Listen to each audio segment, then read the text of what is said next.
Will study physics. जैसा कि आप लोग टॉपिक देख रहे हैं टोटल इंटरनल रिफ्लेक्शन। आज हम लोग टोटल इंटरनल रिफ्लेक्शन के सारे पॉइंट्स पे चर्चा करेंगे और इससे रिलेटेड सारे क्वेश्चंस को भी सॉल्व करेंगे। First, total internal reflection. सबसे पहले टॉपिक पे ही नज़र डालते हैं और यहीं पर एक सवाल आपके पास आ जाता है बच्चों के पास कि TIR क्या है। ऑप्शन दे देगा आपके पास, रिफ्लेक्शन है, रिफ्रैक्शन है, बोथ। तो यहाँ पर आप लोग को ये समझना है कि नाम पर नहीं जाना है। देखिए टाइटल से ही रिलेटेड पहला क्वेश्चन आपके पास है कि TIR है क्या, किस तरह का प्रोसेस है। तो ये रिफ्रैक्शन प्रोसेस है। नाम पर जाएंगे तो रिफ्लेक्शन लगा हुआ है, पर वो रिफ्लेक्शन नहीं है। वो किस तरह का प्रोसेस है, रिफ्रैक्शन। तो पहला तो टाइटल नेम से ही एक सवाल आपको क्लियर हो जाता है कि TIR एक तरह का रिफ्रैक्शन प्रोसेस है, रिफ्लेक्शन नहीं। बिल्कुल इंपॉर्टेंट, और ये सवाल काफ़ी एग्जामिनेशन में पूछा जाता है कि TIR किस तरह का प्रोसेस है। अब हम लोग चलते हैं TIR के कॉन्सेप्ट पे कि एक्चुअली जब रिफ्रैक्शन है तो रिफ्लेक्शन नाम क्यों पड़ा है। इसके पीछे ज़रूर कुछ रीज़न होगा। अब TIR एक प्रोसेस है, तो अब जब ये TIR प्रोसेस है तो पहले सोचने वाली बात ये है कि क्या ये हमेशा होते रहेगा हर जगह। तो हर प्रोसेस के लिए एक कंडीशंस स्पेसिफाई होते हैं, इसके लिए भी कंडीशंस हैं। अब इसके कंडीशंस को जानने के लिए आपके पास फर्स्ट एंड सेकेंड, देखिए कंडीशन क्या है। हर जगह TIR नहीं होते रहता, इसके अगर इसके कंडीशन को आप फुलफिल करेंगे तभी ये TIR प्रोसेस होगा। फर्स्ट कंडीशन क्या है, रे ऑफ लाइट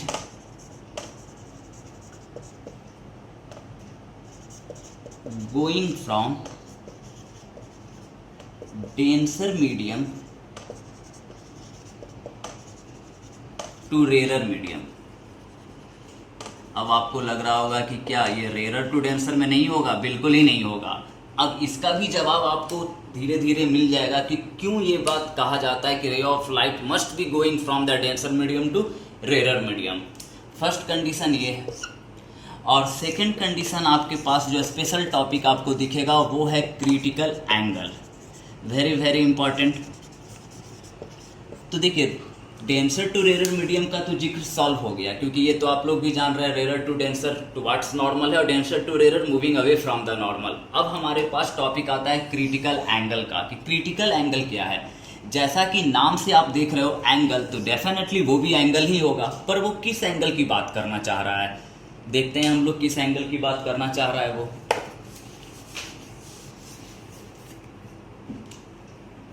ध्यान से देखिएगा, डेंसर रेरर, ये जो आप देख रहे हैं ये बाउंड्री सेपरेशन लाइन है और ये वर्टिकल्स लाइन जो है वो क्या है, नॉर्मल है। अब ray of light going from denser to rarer, ये जो आप देख रहे हैं वो एक्चुअल डायरेक्शन है, और डेंसर टू रेरर है तो अवे फ्रॉम द नॉर्मल। ये देखिए ये light ray away from the normal है। This one angle of incidence and this is the angle of reflection. यहाँ पर सबसे बेहतर कॉन्सेप्ट आपको जानना होगा। अब देखिए हम कहते हैं आपको कि अगर एंगल ऑफ इंसिडेंस इंक्रीज कर दिया जाए, मान लीजिए कि ये एंगल ऑफ इंसिडेंस, अगर रे ऑफ लाइट इस तरह से आए तो देखिए यहाँ पर एंगल ऑफ इंसिडेंस इंक्रीज हो रहा है, तो क्या एंगल ऑफ आर भी इंक्रीज होगा। तो पहले इसको समझने के लिए हम थोड़ा कॉन्सेप्ट पे आते हैं, और कॉन्सेप्ट किससे जुड़ा हुआ है, स्नेल्स लॉ से। देखिए ये स्नेल्स लॉ क्या कहता है, sine i by sine r constant. जब हम इसको सॉल्व करते हैं, sine i equal to constant dot sine r. अब कांस्टेंट है, साइन आर है, साइन आई है, तो इससे रिलेशन आपको क्या मिला कि sine i proportional sine r, that means angle i proportional angle r. तो यहाँ पर ये जो रिजल्ट आपको मिल रहा है वेरी वेरी इंपॉर्टेंट, यानी एंगल ऑफ इंसिडेंस को अगर आप इंक्रीज करोगे, अगर ये बढ़ेगा तो डेफिनेटली है कि एंगल आर भी क्या होगा, बढ़ेगा। अब हम इसको प्रैक्टिकली देखते हैं कि इससे हमें रिजल्ट पे क्या असर मिलता है।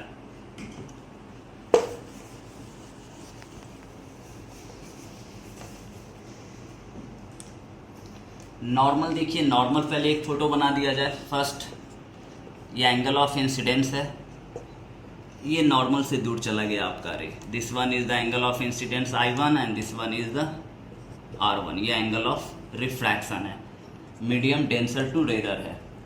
फिर सेकंड पार्ट, अब देखिए इस एंगल से हम ज़्यादा एंगल ऑफ इंसिडेंस लेंगे। तो देखिए ज़्यादा एंगल ऑफ इंसिडेंस बढ़ाए हैं तो रिफ्रैक्शन एंगल भी क्या होगा, ज़्यादा होगा डेफिनेटली ये भी।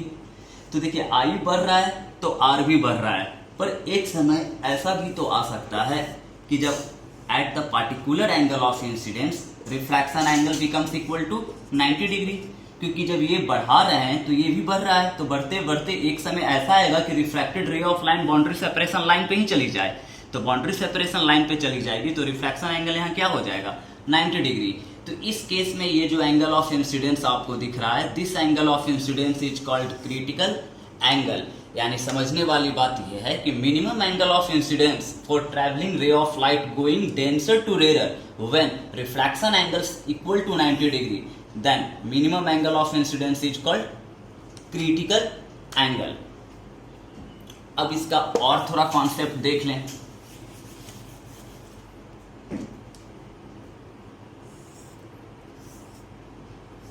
अब तो हमें पता चला गया कि ये रिफ्रैक्शन एंगल यहाँ पर कितने हैं, 90 डिग्री है, और ये जो एंगल है वो क्या है, critical angle. IC representative word है क्रिटिकल एंगल का।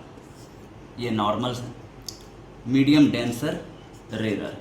अब यहाँ पर स्नेल्स लॉ अगर आप अप्लाई करते हो,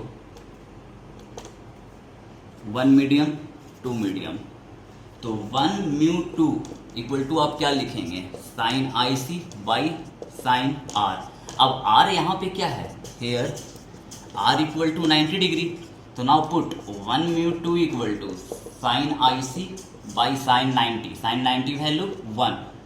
अब हम यहाँ लिख सकते हैं sine IC equal to 1 mu 2 या 1 बाई 2 म्यू 1, क्योंकि प्रिंसिपल ऑफ रिवर्सिबिलिटी से ये दोनों रिवर्स होते हैं। तो therefore IC equal to sine inverse 1 by mu. ये आपके पास फॉर्मूला मिला एंगल ऑफ इंसिडेंस यानी critical angle relation with refractive index of medium. Very very important, इससे कई सवाल आपके सॉल्व होंगे। अब हम लोग चलते हैं टोटल इंटरनल रिफ्लेक्शन प्रोसेस पर।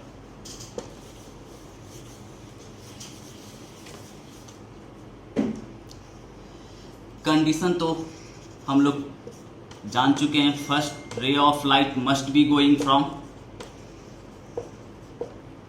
ट्रेवल कर रहा है denser to rarer. And second condition, angle of incidence, angle of incidence slightly greater than, slightly मतलब थोड़ा सा, slightly greater than critical angle. अब क्या होगा भाई अगर इससे ऐसे हम छोड़ दें तो क्या होगा, एंगल ऑफ इंसिडेंस अगर क्रिटिकल एंगल से थोड़ा बड़ा है तो क्या होने वाला है। तो जरा देखिए डायग्राम में क्या होगा। अगर हम क्रिटिकल एंगल की बात करें तो देखिए ये रे ऑफ लाइट ट्रैवलिंग कर रही है और ये रिफ्लेक्शन एंगल 90 डिग्री है, ये एंगल ऑफ इंसिडेंस क्रिटिकल। अगर हम इसको और बढ़ा दें तो आपको अभी अभी कॉन्सेप्ट बताया गया है कि angle of incidence increases then refraction angle also increases. तो रिफ्रैक्शन एंगल अगर अब इंक्रीज हुआ तो ये तो रे ऑफ लाइट उसी मीडियम में वापस चला जाएगा जिस मीडियम से वो जा रहा है, यानी back to same optical medium. और such optical phenomenon is called total internal reflection. यानी आप समझ रहे हैं सबसे इसमें इंपॉर्टेंट रोल किसका है, I प्रोपोर्शनल R, यानी angle of incidence greater that means angle of refraction greater, और ये बढ़ते जा रहा है। तो इसका मतलब है कि एक ऐसा भी समय आएगा जिस केस में आपका refracted ray of light return back to same optical medium. अब कोई इसको देखेगा तो इसको देख के लग रहा है कि नहीं भाई ये तो रिफ्लेक्शन है, पर रिफ्लेक्शन है नहीं, वो है हो क्या रहा है, रिफ्रैक्शन, पर बिहेव कैसा कर रहा है, रिफ्लेक्शन की तरह। तो इसलिए हमेशा आप लोग ध्यान रखिएगा कि टोटल इंटरनल रिफ्लेक्शन एक्चुअल में रिफ्रैक्शन है पर बिहेव करता है रिफ्लेक्शन की तरह। अब दूसरा सवाल का जवाब आपको दिया जाए, पॉइंट से जो आपको याद रखनी चाहिए। फर्स्ट, TIR कैसा प्रोसेस है, तो ध्यान रहे रिफ्लेक्शन प्रोसेस है, रिफ्लेक्शन नहीं बिल्कुल। सेकंड, क्रिटिकल एंगल क्या है, तो critical angle minimum angle of incidence for travelling denser to rarer medium, angle of refraction equal to 90 degree.